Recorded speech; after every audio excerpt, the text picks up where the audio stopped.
Island. Vulkaninsel im Nordatlantik. Unberührte Natur, entstanden im Zusammenspiel von Feuer und Eis. Das Land der Fjorde und heißen Quellen ist ein Sehnsuchtsziel vieler Touristen. Aber es lohnt sich auch aus anderen Gründen hierher zu schauen. Island hat eines der effektivsten Gesundheitssysteme in Europa. Hier haben nicht nur Ärzte studiert, sondern auch die Pflegekräfte. Sie steuern die medizinische Grundversorgung der Patienten, leiten Gesundheitszentren. Wie in vielen Ländern der Welt sind die Community Health Nurses seit Jahrzehnten etabliert.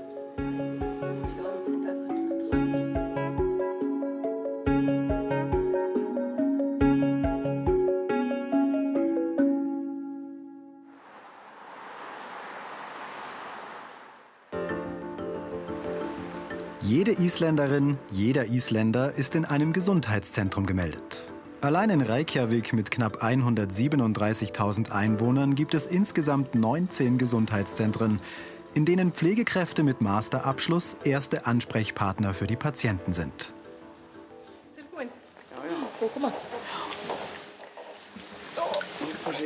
Eine von ihnen ist Loa Ausvaldsdottir. Community Health Nurses arbeiten im Team und auf Augenhöhe mit den Ärzten. Sie betreuen selbstständig Patienten bei chronischen Erkrankungen, Demenz oder Bluthochdruck. Typische Aufgabe ist auch die Behandlung von schlecht heilenden Wunden, wie sie beispielsweise bei Diabetes vorkommen.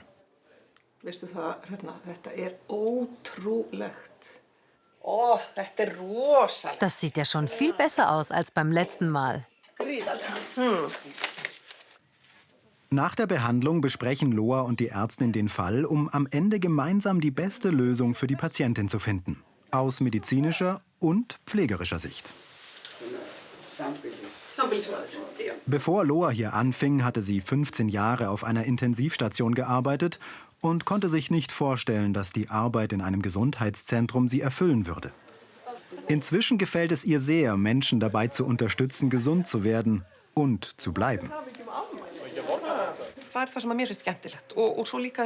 Es macht mir sehr viel Freude, auch der Kontakt zu den Patienten. Natürlich kennen wir nicht alle 15.000. Aber die hier regelmäßig kommen, die werden einfach unsere Patienten. Und es entsteht ein sehr enges Verhältnis. Oft sind es ganze Generationen von Familien, die hierher kommen. Und ich habe schon 3 verschiedene Generationen behandeln dürfen.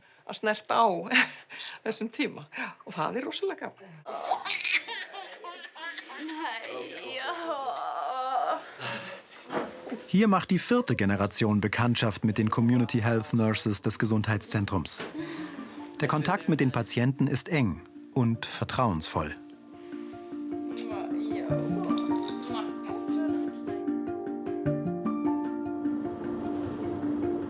Herbst 2024 in Lindenberg. Elisa Johansdottir ist Isländerin und hat in ihrer Heimat Pflege studiert.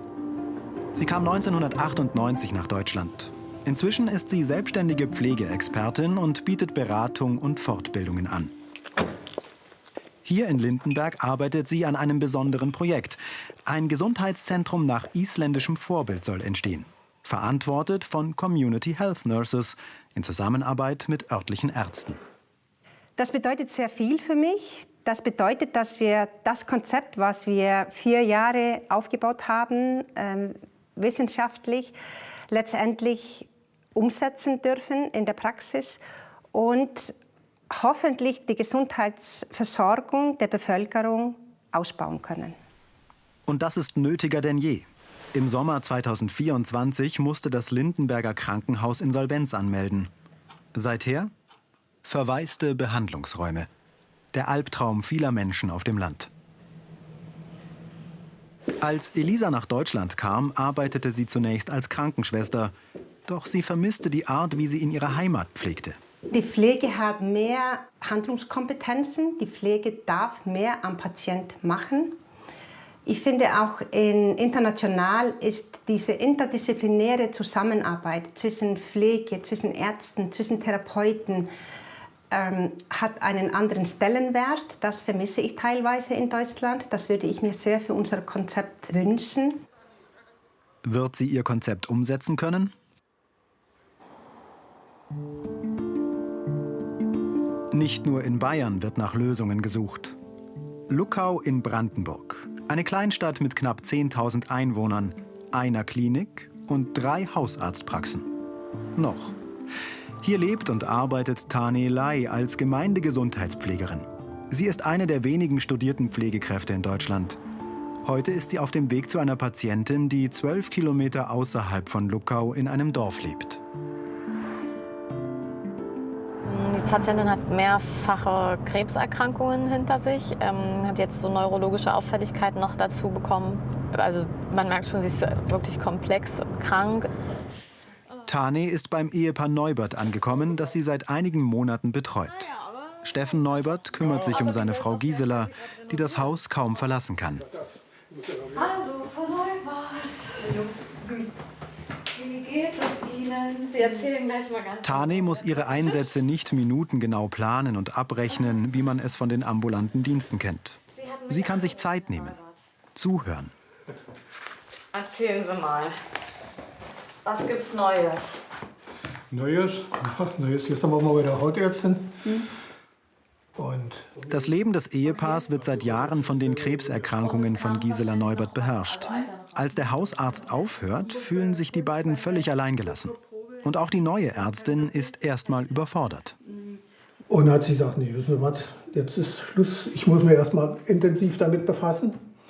Ich gebe Ihnen mal eine Karte und da wenden Sie sich mal hin. Und das war die Frau Lai. Und bloß gut, dass kommen ist. Ja. Wir sind hier auf einem guten gemeinsamen Weg. Gut, denn nicht schafft alles. Ja. Ja, dann hatte ich Montag angerufen, das war Donnerstag beim Arzt. Montag angerufen gehabt.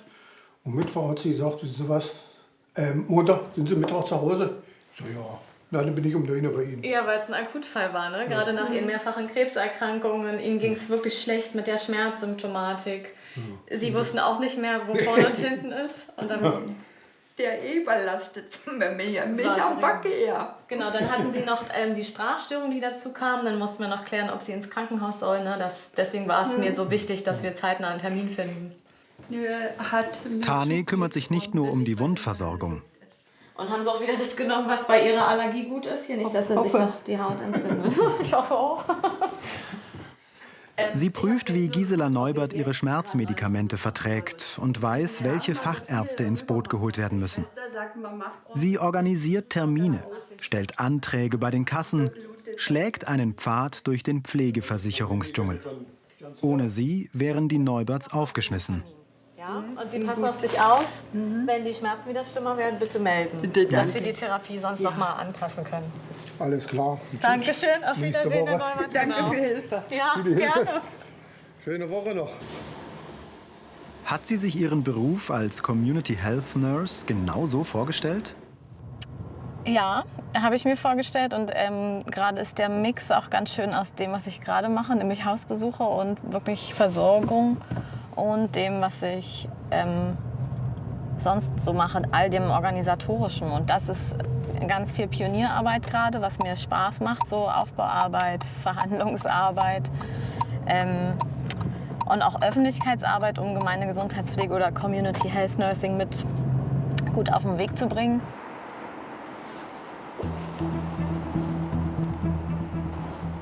Eigentlich wollte die Ampelregierung dafür sorgen, dass in Deutschland die Community Health Nurses etabliert werden. Die pflegepolitische Sprecherin der Grünen, Cordula Schulz-Asche, hat den Koalitionsvertrag der Ampelregierung mitverhandelt und sich dafür eingesetzt, dass der Pflege ein ganzes Kapitel gewidmet wurde. Ihre Delegation war es auch, die den Begriff der Community Health Nurse eingebracht hat. Die Pflege ist einer der wichtigsten Berufe in der Gesundheitsversorgung, und zwar, weil sie eben ein sehr weites Spektrum, einen ganzheitlichen Blick auf die Menschen haben, die zu versorgen sind, sozial, medizinisch und pflegerisch. Und dafür ist die akademische Ausbildung eine zentrale Voraussetzung. Auch Gesundheitsminister Karl Lauterbach war die Reform der Pflege ein großes Anliegen. Insbesondere das Studium und die damit verbundene Erweiterung der Kompetenzen. Im Dezember 2023 stellte er das Pflegekompetenzgesetz vor. Das ist im Ausland längst möglich. Dafür sind dann natürlich entsprechende Abschlüsse auch notwendig. Mit diesem Gesetz wird einfach Pflege viel mehr können, viel mehr dürfen und wir werden den Pflegeberuf attraktiver machen. Als Mitglied im Sachverständigenrat für Gesundheit und Pflege hat Melanie Messer im April 2024 das Fachkräftegutachten für die Pflege mit vorgestellt. Demnach hat Deutschland im europäischen Vergleich viele Menschen in den Pflegeberufen. Aber nur knapp 2% davon haben studiert. Wir haben in den USA beispielsweise die ersten Pflegestudiengänge Anfang des 20. Jahrhunderts gehabt. In Deutschland kamen die ersten zarten Wurzeln in den 80er, 90er Jahren und wirklich das grundständige Studium als Gesetz verankert, dass wir den Abschluss auch an einer Universität, einer Hochschule erwerben können, ist erst ab seit 2020. Also wir hängen hier über 100 Jahre zurück in der Entwicklung. Zurück in Bayern. Die Pflegeexpertin Elisa Johansdottir ist unterwegs nach Deggendorf. Als Dozentin gibt sie ihr Wissen an Studierende weiter.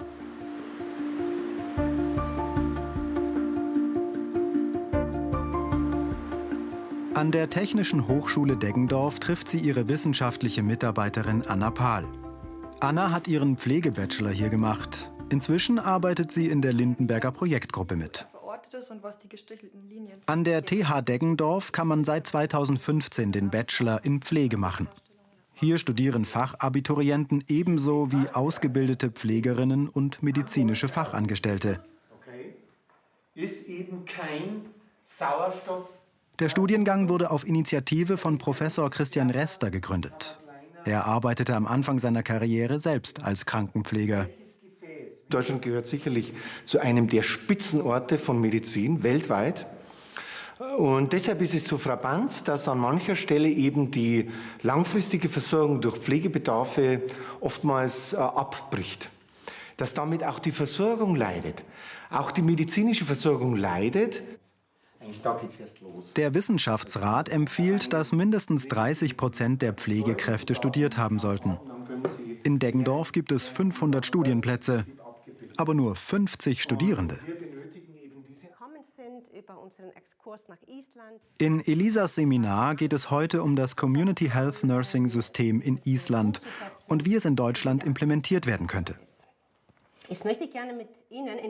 Die Studierenden wissen, dass das nicht so einfach ist. Zum Teil arbeiten sie bereits in Arztpraxen und kennen die Vorbehalte gegen ihren Stand. Ich komme auch vorher als Arzthelferin aus der Hausarztpraxis. Egal, was man vorne an Empfang gesagt hat, solange es der Arzt nicht gesagt hat, hat das nichts gezählt. Wie können wir diesen Schritt erreichen? Durch die gute Ausbildung und der Pflegekräfte und dadurch hoffentlich einen besseren Stand in der Gesellschaft und eine bessere Sicht von der Pflege in der Gesellschaft. Sehr gut. Akademisierung. Welche weitere Aspekte benötigen wir? Studien belegen, dass durch die Akademisierung der Pflegeberuf deutlich attraktiver wird. Trotzdem ist das Studium ein Abenteuer mit ungewissem Ausgang. Denn es gibt kaum konkrete Berufsbilder, die auf die Ausbildung passen.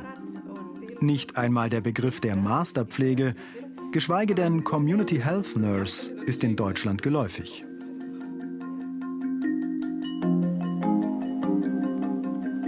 Anna hat mit 19 ihre Ausbildung zur Pflegefachkraft beendet, wollte sich aber weiterbilden. Das duale Studium ermöglichte es ihr, weiter Patienten zu betreuen. Beim Wandern findet sie die nötige Entspannung und die Zeit, über ihre Zukunft nachzudenken. Die Traumvorstellung wäre ein Gesundheitszentrum in einem interprofessionellen Team, wo man als Anlaufstelle dient für Menschen, die Hilfe brauchen, einmal im ganzen Gesundheitswesen, in dem ein bisschen unübersichtlichen System, zum anderen auch mit einfachen gesundheitlichen Problemen oder Menschen mit einer chronischen Erkrankung, die man dann begleitet. Solange es ihren Traumjob nicht gibt, bleibt sie an der Hochschule.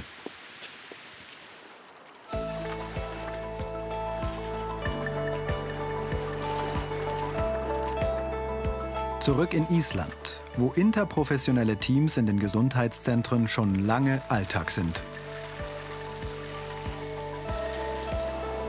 Elisa ist aus Deutschland angereist, um ihre alten Kolleginnen zu besuchen. Jeden Vormittag um 10 trifft sich die ganze Belegschaft in der Cafeteria zu einem gemeinsamen Frühstück. Health Nurses, Ärzte, Bürokräfte. Loa und Elisa sind zusammen zur Schule gegangen. Zusammen haben sie auch Pflege studiert. Dieses privat geführte Gesundheitszentrum ist das Vorbild für Elisas Projekt in Lindenberg. Sie ist mit dem medizinischen Geschäftsführer Oddur Steinarsson verabredet. Steinarsson ist einer der 7 Eigentümer des Gesundheitszentrums. Er hat in Schweden das dortige Finanzierungskonzept kennengelernt und hier umgesetzt. In Island ist das Gesundheitssystem steuerfinanziert. Für jeden Patienten gibt es ein Budget. Das meiste ist für diejenigen vorgesehen, die den größten Bedarf haben. Kinder, Schwangere, Ältere und mehrfach erkrankte Menschen. Und jeder bezahlt eine kleine Praxisgebühr. Patienten zwischen 18 und 66 zahlen nach jeder Behandlung eine kleine Praxisgebühr von 500 isländischen Kronen. Das sind etwa 3,50 €. Nach 16 Uhr werden die Besuche etwas teurer.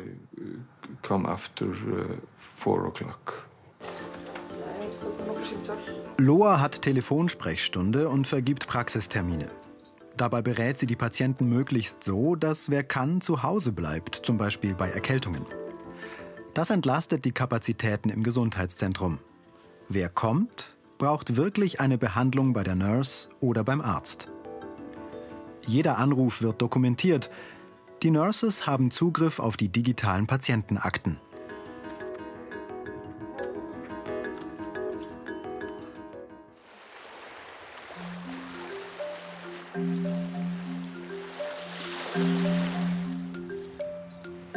Wenn Elisa in ihrer Heimat ist, darf eines nicht fehlen. Ein Besuch in einem Thermalbecken mit ihren Freundinnen. Die Hot Tubs werden von den natürlichen Quellen mit 48 Grad heißem Wasser gespeist. Danach geht es in den 3 Grad kalten Atlantik.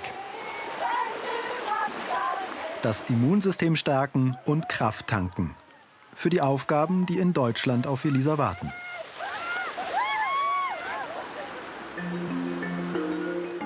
November 2024 in Lindenberg im Westallgäu.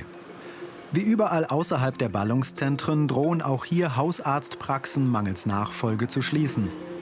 Jetzt machte auch noch die Rotkreuz-Klinik zu. Es soll nun ein Gesundheitszentrum nach isländischem Vorbild entstehen. Ich bin im Projektteam mit dabei, deswegen auch. Die Deggendorfer Projektgruppe erwartet mit Ungeduld die Bewilligung der Startfinanzierung vom Land Bayern. Denn bis zum Jahresende müssen die 400.000 € ausgezahlt sein, sonst verfallen sie. Weil sie schon positive Signale vom Land erhalten haben, treffen sie sich heute mit den bereits eingestellten Community Health Nurses und Dr. Franz Josef Sauer, der die hausärztliche Versorgung gewährleisten soll. Gemeinsam planen sie die ersten Schritte. Was macht der Pflegedienst, was macht die CHN? Genau, man fängt sukzessive an und gut ist es, wenn man mit einer Patientensparte anfängt. Also sagen wir jetzt eben Bluthochdruckpatienten oder wo Sie auch sagen, hier hätte ich den größten Mehrwert natürlich auch. Ein wichtiger neuer Aspekt ist der Wegfall des Sozialdienstes durch die Insolvenz des Krankenhauses. Da gab es ja den Sozialbereich, die haben ja sehr, sehr viel gemacht. Und das fällt uns jetzt auf, seitdem sie es eben nicht mehr machen. So, es war sicherlich etwas im Hintergrund, aber jetzt sieht man, jetzt kommen die Leute mit den Behindertenanträgen. Jetzt kommen die Leute mit dem, was muss ich damit und da tun. Und das kann eine Arztpraxis natürlich neben dem regulären Betrieb nicht machen. Also in diesem Bereich, das wäre die zweite Säule, denke ich, da wird es auch viel Bedarf geben. Dr. Sauer hat das Nursing-System im Urlaub in Schweden kennengelernt. Seither ist er überzeugt von dem Konzept und unterstützt es. Vor allem mit Blick auf die jungen Ärzte, die nicht unbedingt in ländliche Gebiete wollen. Die jüngeren Ärzte, so wie ich sie jetzt auch erlebe, die wollen im Team schaffen. Die sind keine Einzelkämpfer. Also, ich glaube, ein bisschen die Persönlichkeitsstruktur der älteren Ärzte war schon so. Ja, ich kann das und muss das und nur ich kann. Und dieser Wandel vollzieht sich jetzt. Aber wie gesagt, bis der sich ganz durch Ärzteausbildung vollzogen hat, haben wir ein Problem in der Fläche. Und deswegen ist es gut, dass man jetzt da anfängt. Und es ist eigentlich gut, dass es hier anfängt. Zumal Schätzungen zufolge bis 2040 in ganz Deutschland um die 50.000 Ärzte und Ärztinnen fehlen werden.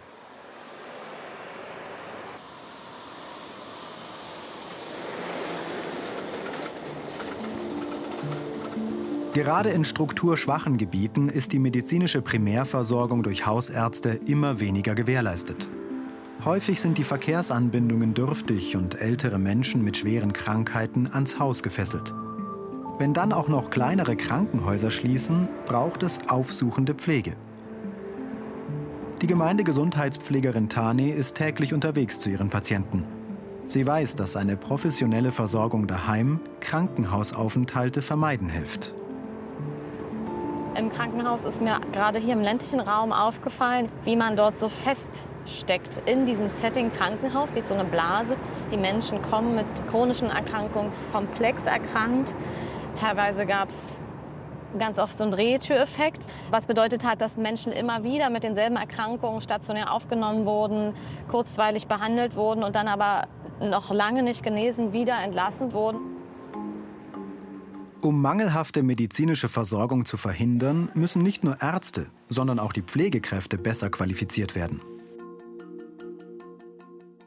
Wir sehen dort, wo wir zum Beispiel erhebliche Personalengpässe in der Pflege haben oder auch wo sehr niedrig qualifiziertes Personal eingesetzt wird, im Krankenhausbereich zum Beispiel, dass dort die Sterberate bei Patientinnen und Patienten ansteigt, dass Komplikationen ansteigen, dass zum Beispiel Wundinfektionen ansteigen. Also die gemeinsame Zusammenarbeit zwischen Pflege und Medizin ist essentiell, um tatsächlich die Gesundheit, eine gute Gesundheitsversorgung für Patientinnen und Patienten gemeinsam auch sicherzustellen. Entgegen dem europäischen Trend sinkt die Lebenserwartung in Deutschland. Hier in Gelb.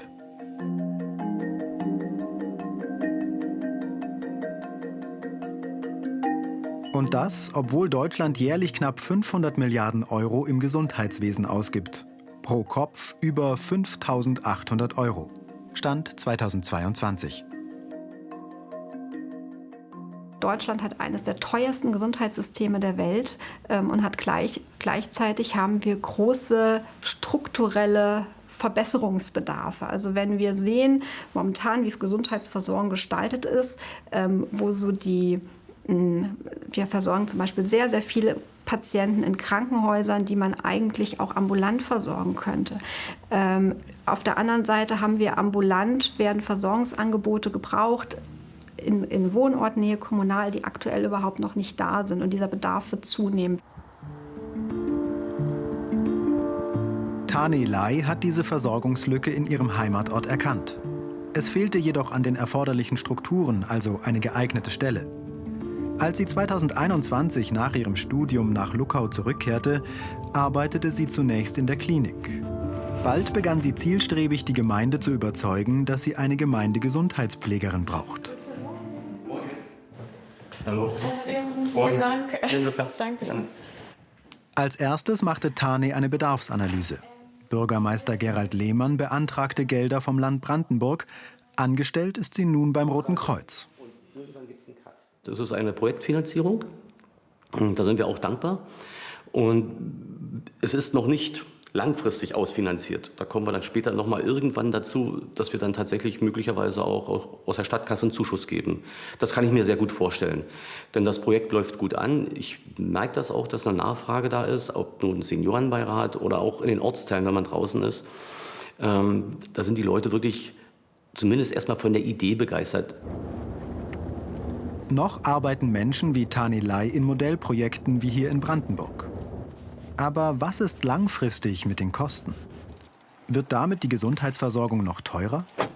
Die Finanzierung von Pflegekräften selbst ist überhaupt nicht das Hauptproblem, sondern die Frage ist, wie stellen wir tatsächlich pflegerische Strukturen sicher. Und deswegen werden wir sehr viel stärker kommunal denken müssen, kleinteiliger denken müssen, wie wir uns vor Ort organisieren als Gesellschaft. Und von daher bin ich recht optimistisch, dass es nicht eine Kostenfrage sein wird am Ende, weil wir auch über die Pflege durchaus dafür sorgen können, dass schwere Pflegegrade unter Umständen vermieden werden können durch Prävention.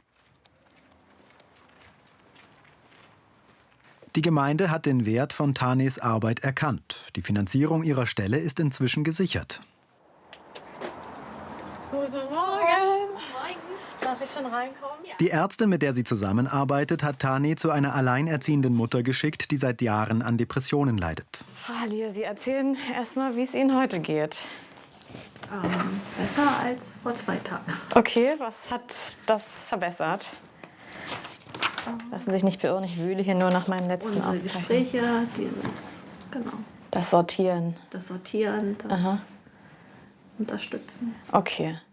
Wir hatten ja besprochen, dass wir mal schauen, wenn die Akuttherapie jetzt nicht verordnet werden kann, dass wir Sie vielleicht in die ambulant-psychiatrische Pflege mit reinnehmen. Ja. Also dieser Pflegedienst, der Sie dann hier zu Hause noch mal psychiatrisch mit begleitet und Sie da einfach kontinuierlich einen Ansprechpartner haben. Ja. Nee, da kommt erstmal, also Tane konnte helfen, Termine mit Psychologen und der Kasse auszumachen.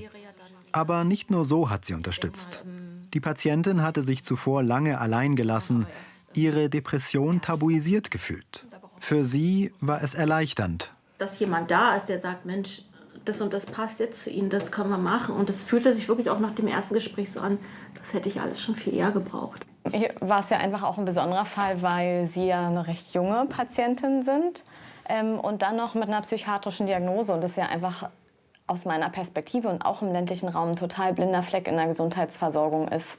Und da die richtigen Versorgungsangebote zu finden, überhaupt auch erst mal zu sehen, wie so eine Diagnose auch lahmlegen kann, gerade auch Sie in Ihrem Familiensystem.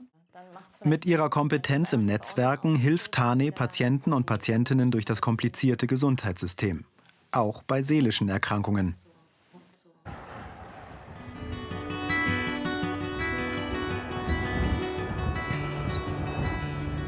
Island ist extrem dünn besiedelt, ähnlich wie manche ländlichen Regionen in Deutschland.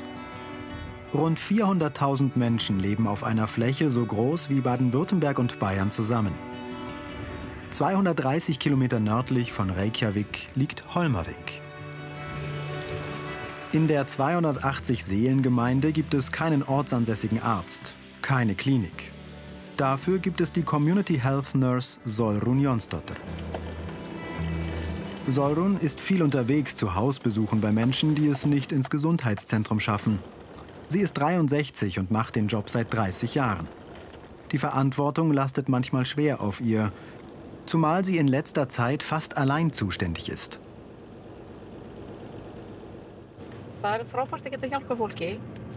Positiv ist natürlich, den Menschen zu helfen, ihnen eine Stütze zu sein und sie zu pflegen und sein Bestes zu geben.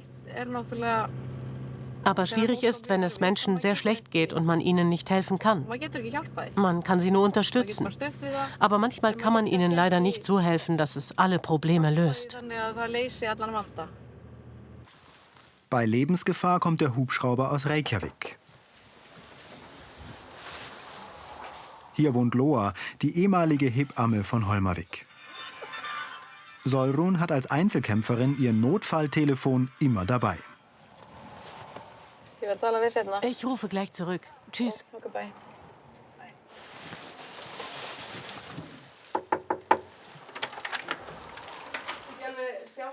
Solruns Verhältnis zu ihren Patientinnen ist sehr familiär. Sie begleitet sie schon ihr ganzes Berufsleben lang. Loa wird demnächst 96. Noch ist sie fit und kann allein für sich sorgen. Solrun kommt regelmäßig, um Loas Blutdruck und ihren allgemeinen Gesundheitszustand zu überprüfen. Ein Ziel der aufsuchenden Pflege ist, dass alte Menschen wie Loa möglichst lange selbstbestimmt zu Hause leben können, anstatt ins Pflegeheim zu gehen. Das spart dem Gesundheitssystem Geld. Vor allem aber ist es das, was sich Loa für ihr Alter wünscht. Deine Werte sind etwas erhöht. Ich kann sie anrufen, wann ich will. Ich weiß das. Und ich finde es sehr gut, dass ich sie immer anrufen kann. Und ich bekomme immer gute Ratschläge und Antworten. Und sie weist mich darauf hin, wenn ich den Arzt besuchen soll. Sie hat mir da schon einige Termine gebucht. Sie ist echt unentbehrlich in der Gesundheitszentrale.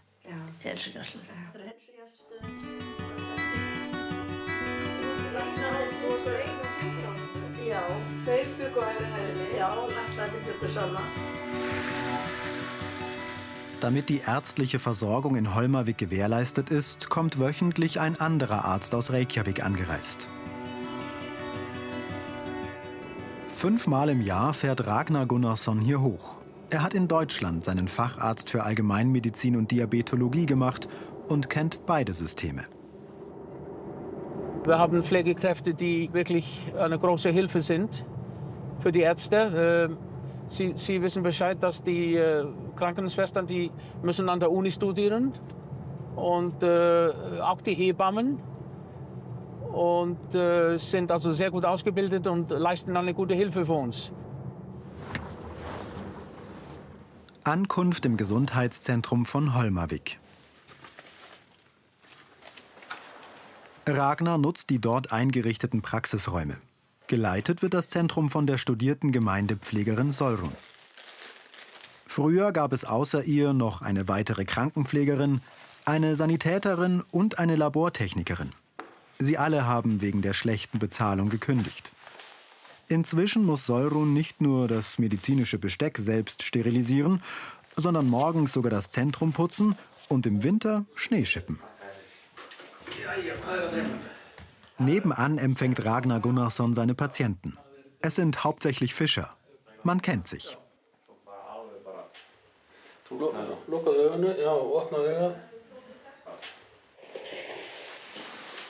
So, sieht das nicht gut aus? Hallo, da bist du wieder. Obwohl dieses kommunale Gesundheitszentrum gut funktioniert, gibt es die große Sorge, dass es dem Sparzwang zum Opfer fällt. Die Kommunen sind klamm. Wie überall fehlen auch in Island Fachkräfte, sowohl Ärzte als auch Nurses.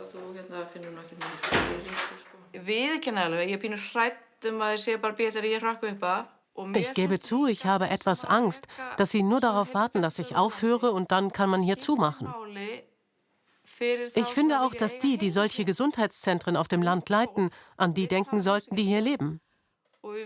Junge Leute brauchen Gesundheitszentren und wir wollen, dass das Land bewohnt ist. Ich bin vielleicht frech und fordernd, aber es geht nicht einfach immer nur kürzen, kürzen, kürzen. Das geht nicht. Ich könnte heulen. Das ist so schade. Privat geführte Gesundheitszentren in den Ballungsgebieten bewähren sich. Den kommunalen aber, in den dünn besiedelten Gebieten, droht die Schließung.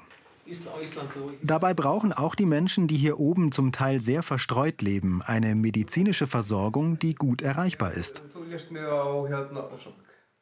Es geht ums Geld. Die Politiker, die sagen, wir haben zu wenig Geld und hier sind einfach zu wenig Einwohner. Wir könnten eventuell zumachen und dann mit der Betreuung kommt die von Hólar. Das ist sozusagen auf der anderen Seite der Heide. Da ist ein Riesenberg dazwischen, da muss man 30, 40 Minuten fahren mit dem Auto. Ist aber nicht so einfach. Ich möchte es nicht glauben, dass es dazu kommt. Und wenn es wirklich dazu kommt, dann wird es viel Ärger geben. Die Einwohner werden das nicht akzeptieren. Zu wenig Fachkräfte, finanzielle Engpässe. Die Regierung hat bisher im Rahmen der staatlichen Daseinsfürsorge die Gesundheitsversorgung auch in entlegenen Gebieten gewährleistet. Doch für die Menschen hier im Nordwesten bleibt es offen, ob ihr Zentrum erhalten bleibt.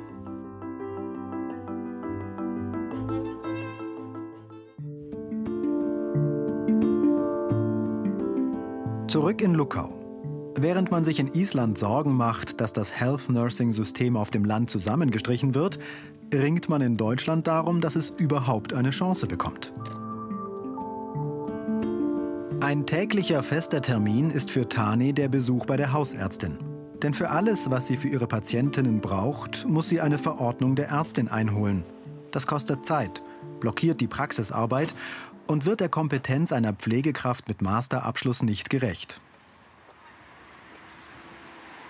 Sie fordert daher die Heilkundeübertragung für den Pflegebereich. Das heißt, dass sie in der häuslichen Versorgung auch ohne ärztliche Anordnung beispielsweise eine Kochsalzinfusion legen oder Schmerzmedikamente verordnen kann.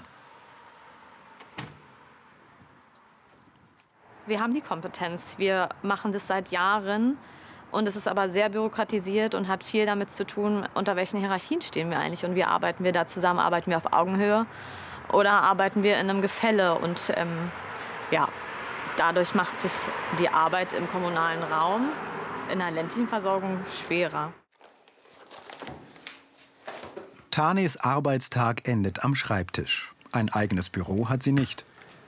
Sie notiert, welche Themen sie am nächsten Tag mit der Hausärztin besprechen muss und dokumentiert ihre Patientenbesuche. Gleich hat sie auch noch eine Online-Besprechung mit dem Gemeinderat einer Kommune in Sachsen. Natürlich ist gerade total viel Arbeit und natürlich habe ich auch teilweise lange Tage. Ich denke aber auch, dass ich das gerade machen muss, um es zum Funktionieren zu bringen, damit es dann irgendwie irgendwann entspannter wird und flächendeckend passieren kann. Gemeindenah, kommunal gesteuerte Pflege. Der Gemeinderat von Boxberg möchte wissen, wie eine Community Health Nurse auch in seiner Kommune eingestellt werden könnte.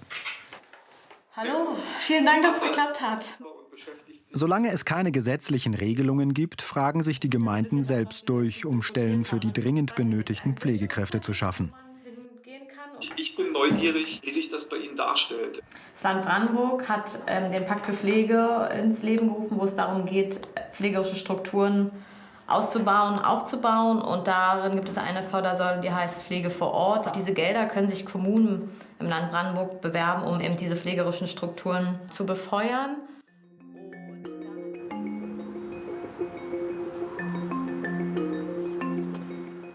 Um für die akademisierte Pflege endlich mehr Anerkennung und vor allem auch eine gesetzliche Verankerung zu erreichen, engagiert sich Tani auch politisch.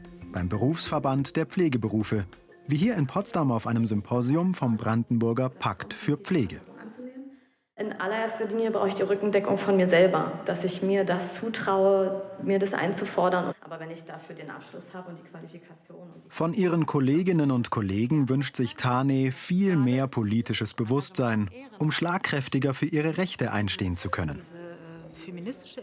Weil es mir wichtig ist, dass wir uns als Pflegeprofession als eine Berufsgruppe begreifen, lernen, dass wir ein Miteinander finden, egal in welchem Setting ich arbeite, und dass wir uns darauf fokussieren, wie wir bestmöglich Menschen, Patienten versorgen können und da als Profession uns auch sehen, um dann politisch mitreden zu dürfen, eine Lobby zu haben und zum Beispiel mit ärztlichen Kollegen auch gemeinsam, Gesetzgebung und Co. aushandeln zu dürfen und dafür uns einstehen können. Pflegekräfte werden in Deutschland tariflich von der Gewerkschaft Verdi vertreten. Aber die berufsständische Vertretung hat nicht genügend politische Schlagkraft. Und das hat Folgen. Ich glaube, dass es in Deutschland eine Machtfrage ist. Wir haben eine sehr stark aufgestellte Ärzteschaft, sowohl was die Kammern angeht, als auch was die Abrechnungsmodalitäten angeht, die kassenärztlichen Vereinigungen. Und wir haben eine schlecht organisierte Pflege. Das ist einfach so, gewerkschaftlich schlecht organisiert, berufsständisch schlecht organisiert. Und in Deutschland kann man sich nur durchsetzen, wenn man gut organisiert ist. Und deswegen wird es auch Zeit, dass sich die Pflege besser organisiert. Es geht insgesamt um eine Stärkung der Pflegeberufe als gleichberechtigte Säule in der medizinischen Versorgung. Weg vom ärztezentrierten Denken hin zu Versorgungsstrukturen, die Menschen bei Krankheit nicht zuallererst an den Arzt denken lassen, sondern an Ansprechpartner, die den richtigen Weg durch das komplexe Gesundheitssystem weisen können. Eine Pflegefachperson ist natürlich in der Lage, einen Pflegebedarf selbst zu erkennen, aber trotzdem müssen sie zum Hausarzt laufen, um diese Verordnung für die Hauskrankenpflege zu besorgen. Und in der Regel ist es ja sogar der Pflegedienst, der dann mit der Hausarztpraxis telefoniert und sagt, was darauf geschrieben werden muss, weil das am Ende Wege erleichtert und so. Und das ist etwas, was wir brauchen einen Arzt, ist, glaube ich, sehr symptomatisch für das deutsche Gesundheitssystem. Ich würde behaupten, vielleicht ist es übertrieben, aber in 80% brauchen Sie keinen Arzt. Also in 80% brauchen Sie eine Gesundheitsversorgung, aber in der Regel brauchen Sie keinen Arzt. In Teilen der Ärzteschaft beginnt ein Umdenken, was die Heilkundeübertragung betrifft. So schreibt die Kassenärztliche Bundesvereinigung auf Anfrage: In unseren Augen ist das ein erster Schritt hin zu einem Teampraxismodell. Die Idee ist, dass weitere Professionen unter ärztlicher Leitung zusammenarbeiten. Ob unter ärztlicher Leitung die von den Pflegekräften geforderte Augenhöhe möglich ist? Die Ärzteschaft ringt um eine Haltung. Die Bayerische Landesärztekammer befürchtet, dass das Gesundheitssystem durch die Heilkundeübertragung geschwächt würde. Da muss man natürlich selbstkritisch sagen, da sind unsere Standesvertreter, und zwar gerade im Hausärzteverband interessanterweise, da sind die relativ hartleibig, habe ich so erlebt, dass da immer wieder, das ist komisch, weil in anderen Ländern geht es ja auch. Also vielleicht ist bei uns die Not noch nicht groß genug, ich weiß es nicht. Also ich kann das überhaupt nicht verstehen. Ich glaube, dass die meisten Ärztinnen am Ende auch gerne Medizin machen würden und nicht so sehr alles drumherum. Und wenn wir das irgendwann auch gut kommuniziert bekommen, dann können wir auch zusammen mit allen Berufsgruppen dieses Gesundheitssystem verändern, weil wir die Konzepte eigentlich haben. Und die Konzepte und die Ideen liegen auf dem Tisch. Wir müssen sie tatsächlich umsetzen. Große Hoffnungen setzten die Vertreter der Pflegeberufe daher auf das Pflegekompetenzgesetz, das aber seit Jahren auf sich warten lässt. Mit dem Aus der Ampelkoalition ist nun auch der Kabinettsentwurf verfallen. Ich kann nur hoffen, dass die nächste Regierung, wie immer sie auch aussieht, die Bedeutung der Pflege, der Fachpflege endlich wahrnimmt, wie sie in ganz Europa ja schon längst gang und gäbe ist. Zumindest für Elisas Projekt in Lindenberg gibt es eine Zukunft. Die Finanzierung ist gesichert. Mitte Dezember 2024 wurden die Gelder vom Land Bayern schließlich freigegeben. Das fühlt sich natürlich sehr gut an, wenn Projekte erfolgreich laufen. Der Weg war lang, der Weg war mit Höhen und Tiefen versehen. Es war nicht immer klar, dass wir tatsächlich unser Projekt durchführen können. Aber wir sind dran geblieben und wir werden auch der Bevölkerung in Lindenberg unsere Arbeit vorstellen. Und dann geht es los mit der Patientenversorgung zusammen mit den Medizinern. Noch wird um Details gerungen. Doch in absehbarer Zukunft werden sich die Lindenberger auf eine pflegerische Versorgung durch Community Health Nurses freuen können.